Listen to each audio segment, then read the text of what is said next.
Alright, I want everyone to close their eyes. Alright, now picture yourself on the picture-perfect date. You date and you go out to dinner. Everything is working great. The chemistry, I mean, wow. Just wow, the chemistry. And all of a sudden, BAM! Slap in the face when you try and kiss the person. And, alright, so, hello, my name is Sam, and I am going to talk to you today about how to get a guy in 10 days. I will give you fair warning, though, that some of the topics that I'm going to be covering are pretty ridiculous and silly, so I would take anything that I say with a grain of salt, because I do not guarantee you will get a date with all my advice and my personal tips. But the first topic that I will be covering today is the history of dating and the background of, like, the dating. Because I think you should have, a background of what, of that before you start your romance career. So the first time point in the dating scene, I guess you could say, was in the colonial America, which was the 1800s. All the settlers came here and moved from the New World. And what a man was always looking for was looking for a woman who was very industrial and like a workhorse, so to speak, that she would provide for her family. And there wasn't really much romance involved, like the true love that we see today and all the feelings. It was very, I want my woman, or my wife or my partner to cook, and provide for me and all this.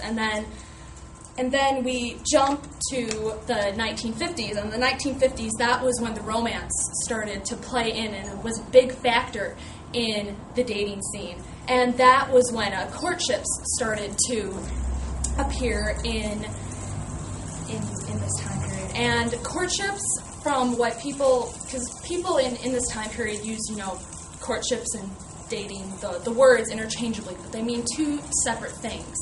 Courting someone is very planned out and it's very formal. You go to the parents and you ask, may I court your daughter, or take her out for, lunch or something. And it's all under the parent's supervision. The parent is there watching the interaction take place. Meanwhile, like today's dating, you don't have your parent in the background sitting in the back telling you what to do or what not to do. You, it's very, social, as it were, more social and laid back, I guess you could say, than the style in the 1950s.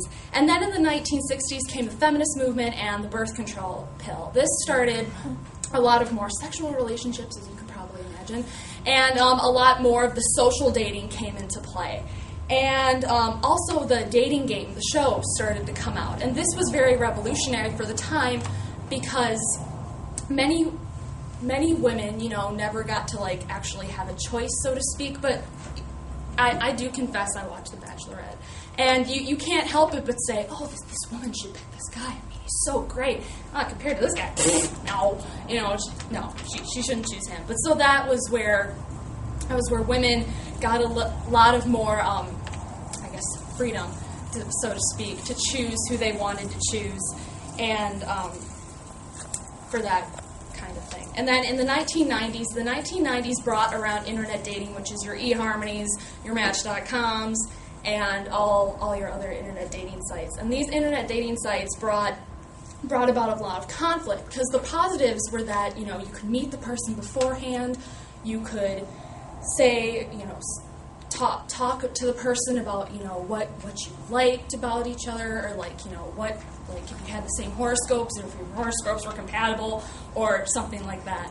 And then the con of it, though, was that people could go on there and lie about themselves and say, for example, be a 50-year-old man with gray hair and say that he's, 23 years old and he's, a CEO of a corporation and has, this great body and whatnot and so forth.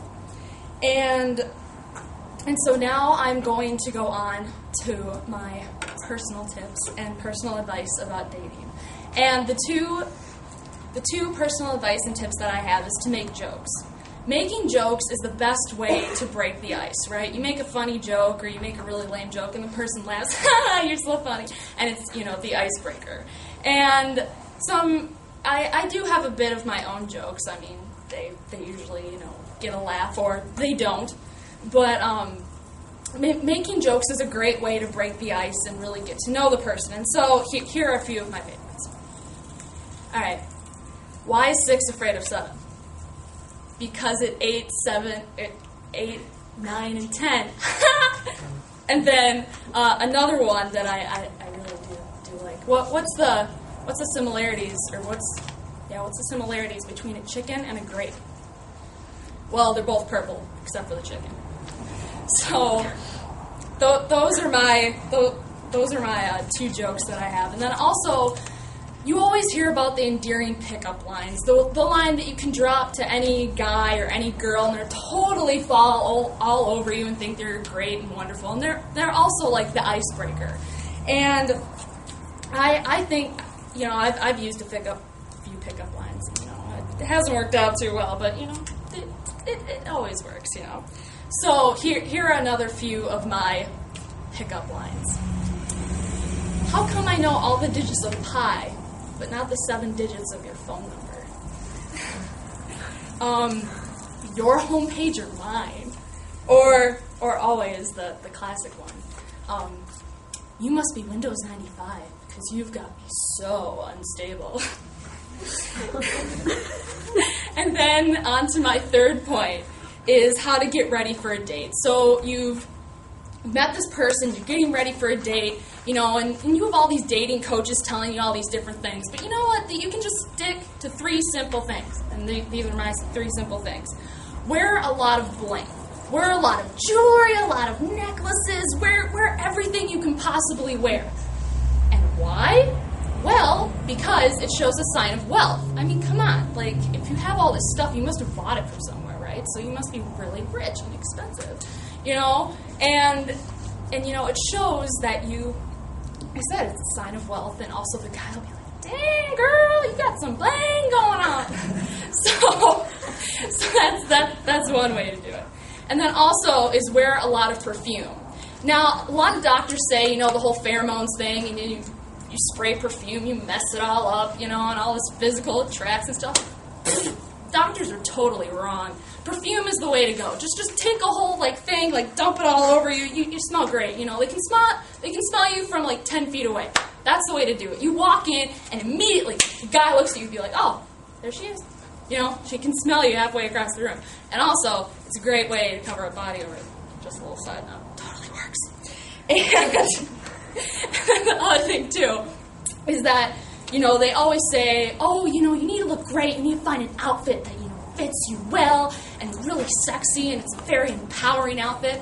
I always go for the classic, sweater vest. I think that's very, very appropriate. But everybody says, well, you gotta tease them a little bit. Show them what you have. Show off your body. No. Why would you want to show off your body? No, you don't do that. You want to cover up, because if you show them what you got, then they're not going to come back for more. They're going to just be like, oh, wonderful, I saw it, goodbye, not have a second date. So that's the reason why you want to have them keep coming back, because you don't know, they can't see it all. So you gotta do that. So basically, in conclusion, I gave you the history of dating, which was a little background, history of it. I gave you my personal tips and advice, making jokes and pickup lines, always the ticket to a man or a woman's heart. And then the third and lastly is how to get ready for a date. So I hope that you all now have some kind of better idea about how to get a guy or get a girl in 10 days. So thank you very much. Does anyone have any questions for Sam? Yes. Any of your pickup lines ever worked? Once. The guy laughed at me and walked away.